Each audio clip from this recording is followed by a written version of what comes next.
There wasn't really much in today's papers about the Russian-Ukraine grab and the Putin-Biden meeting. But late in the day, along comes a jaw-dropping news story from the Associated Press that administration officials have suggested the U.S. will press Ukraine to formally cede a measure of autonomy to Eastern Ukrainian lands now controlled by Russian-backed separatists who rose up against Kiev in 2014. This is the so-called Minsk Agreement brokered in 2015 after Russia annexed Crimea.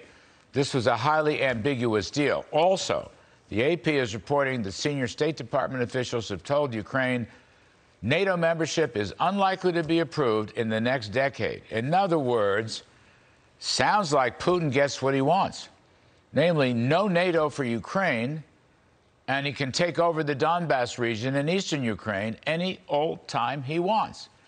And if this report is true, folks, it is a very bad move. It smacks up and down of weakness and appeasement by the United States. Now, I will say right here, the White House is denying this report, or at least Madam Psaki is denying this report, but there seems to be some ambiguity in her denial. Maybe we'll find out more. I want to also say this is the exact opposite of what the administration told us only a couple days ago. Now, remember this statement from National Security Advisor Jake Sullivan. Listen to this.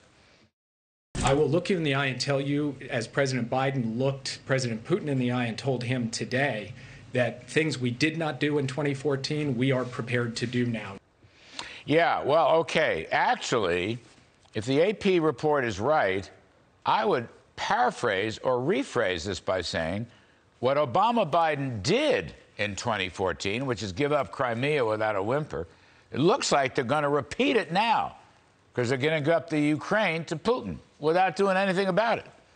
Now, last night on this show, Senator Lindsey Graham had a very good idea.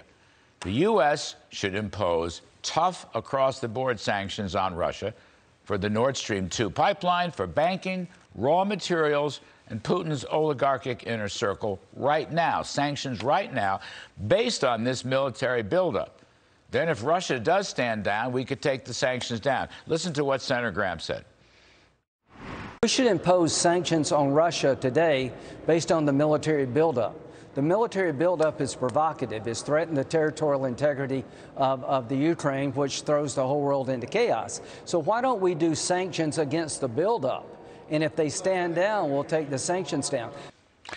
I think it's a very good idea. That's my view. Again, Biden would give up the Ukraine and their dream of joining NATO, thereby allying with the Western democracies and the free market economies of the West. But this would be a disastrous course to the United States, coming on the heels of the catastrophe in Afghanistan, where the U.S. lost so much credibility around the world, prompting Russia to go after the Ukraine again and China to go after Taiwan. After all the U.S. rhetoric from Blinken and Sullivan and the president after the Putin meeting, it just sounds like we're folding our tent and going away. This cannot be good. We're going to talk about a number of other subjects today.